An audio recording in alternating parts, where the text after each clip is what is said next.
Why do we need all of these bullshit words all of the time? Labels?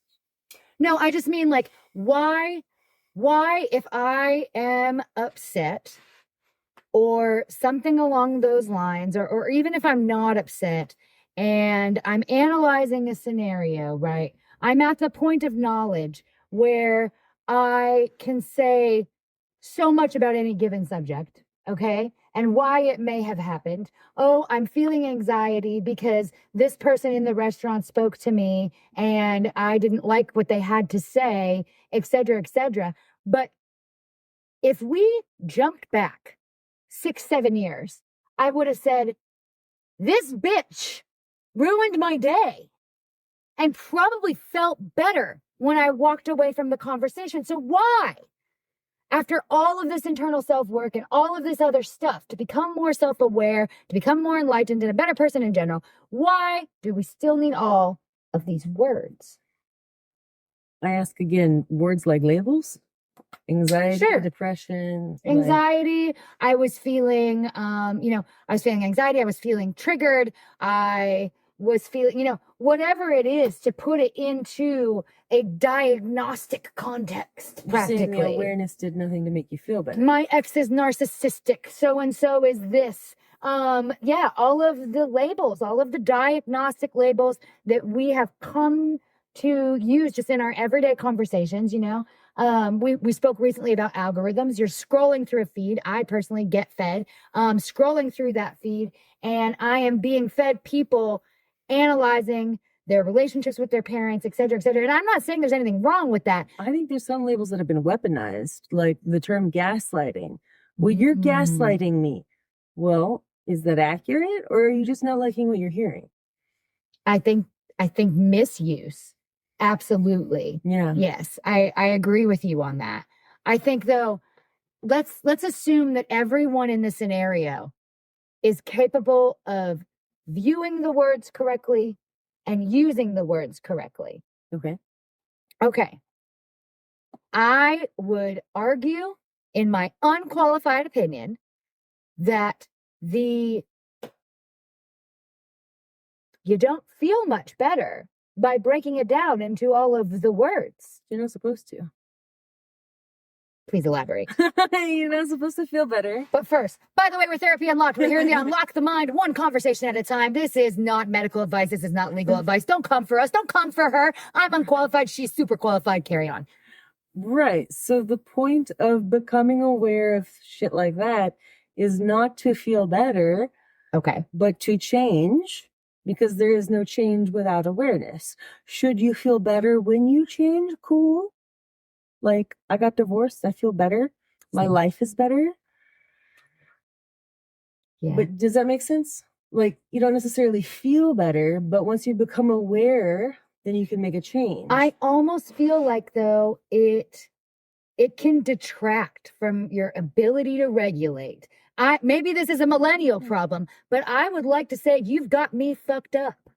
Awareness sometimes, instead of, can we please use I statements? No, I would just like to say, hey, you've got me fucked up right now. Like, I would argue that sounds can be as effective in regulating your emotions as words, because to say I feel blech is to get it out as effectively as I feel disgusted by the state of the world right now. I just feel blech. I feel blech. That's an effective way to express that emotion. Ennui. Ennui, yeah. Mm-hmm. And I think that expressing the emotion is necessary, because bottling it up is like taking a soda bottle and shaking it. And then when you try to crack it, you know how it explodes. Mm-hmm. Humans don't have that option not to be shaken up. We're going to get shaken up. And so then we have to learn how to slowly open it and express those safely and healthily. Where is the line? And I'll be so blunt, between, maybe closed-minded person or unwilling to grow or odious personality, antisocial personality, however you want to put it. Somebody who is doing things wrong, quote unquote wrong. Where is the line between, you just said we do these things not necessarily to feel better, but to become better, to handle things better, etc. But at some point, though, are we tampering down people's authenticity? So it is very subjective. Okay. Yes, there is such a thing as therapy can make you feel worse, as introspection is like chocolate. It's good in small doses. But too much introspection, think about it. If you ate like a whole chocolate cake, you're going to feel like, ugh. And if you constantly self-analyzed and constantly ruminated You on, might have OCD. but if one were to constantly ruminate on previous social interactions, that Right. would be exhausting Yeah. because you can't change that social interaction that happened yesterday or 2 minutes ago. No, absolutely not. And there's also an element of that, I think, too, when you really put a whole lot of thought into the way you say the things you say to fit, maybe a proper mold or agreed upon, language for discussing something. And in doing all of that, though, later you're going to ruminate on how, man, I wish I had just told them to get bent. Words matter, yes. However, I think we're all doing the best that we can at each and every moment in time with the information that we have at that time. So I don't think we should have known better, could have done better. Oh man, that comeback that I just thought of now would have been great to have said back at Thanksgiving or whatever. Finishing that argument in the shower, holding court, telling everybody what they need to hear. I recommend it. She didn't. I did. I'm just saying. Well, actually, there is a Gestalt technique called the empty chair technique. Tell me more. Where you picture an empty chair and then tell that empty chair, like you just said, hold court, tell them everything I you have need shit to them. say. Yes. Yeah. And you tell that empty chair like it is, whether it's nice or not nice, you just tell it like it is, and then you get it out. And that is a form of expression, a healthy form of expression, whatever emotion. Well, Gestalt. Well, I just did that about this morning and maybe yesterday and probably most of the days of my life, and I didn't even know it. Amazing. The things we learn, the things we unlock in the mind. I think my overall point in this topic, and I'm not even sure exactly what we could call it, is, are we getting in our own way? Yes, get out of your mind and into your life. I would say through the 5 senses. Hear, touch, taste, smell, see. Are those the 5 senses? Hear, touch, taste, smell, see. Yes. So you can think of and the the grounding sixth sense technique is seeing dead people. Yeah, if you see Bruce Willis, he's still walking around. Did he? Oh, he's alive. He is. Okay, he's just got dementia. I just remembered. Wait, what? Yeah. I didn't even know that. Man, we've hopped timelines so many times recently. I tell you what, things just keep changing. That's what I heard, is that Bruce Willis and his wife are no longer living together because of his dementia. He's in full-time care. Wow. Yeah. I hope he's doing okay. Multipass. I hope he's doing okay too. Our best wishes to Bruce Willis. I know he's a huge fan of the show. Right. That said, hey, you never know. You never know who's tuning in. Over 1 million people saw me this last year. Wow. I know. When I added everything together. Kesha was one of them. Thanks, Kesha. Kesha was one of them. Megan Trainor was one of them. JoJo Siwa's mom was one of them. Sarah Hester Ross. Thanks for watching. We watch you all the time. Yep. I think Nick Jonas was one of mine. I don't know who that is. I had quite. Ron Killings was my biggest and most closest to my heart. Yes. Oh. Yes. He's a WWE superstar. Sorry, I don't follow WWE. One of my top and favorite WWE superstars.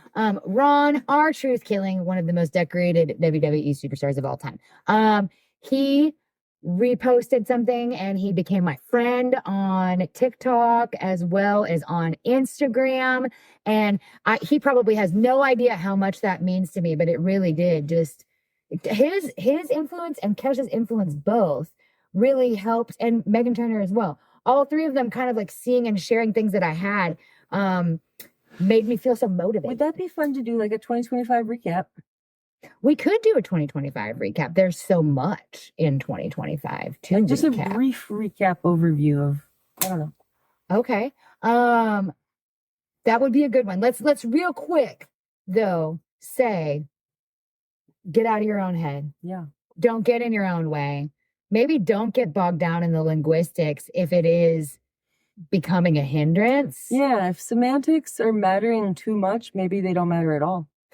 Hey, I like that. Yeah, if semantics matter too much, maybe they don't matter at all. And I think that is kind of my point. You know, I had a conversation recently with a friend that was just feeling really overwhelmed, and I was like, wait, hold on, hold on. I feel like we would feel so much better if we weren't discussing all of the childhood trauma that made us this way, and we were instead saying, fuck this, you know, and directing the anger into the present tense and the now. Because even though all of those things happened before that maybe influence what our reactions are towards something, getting bogged down in the semantics is kind of what my point is on that.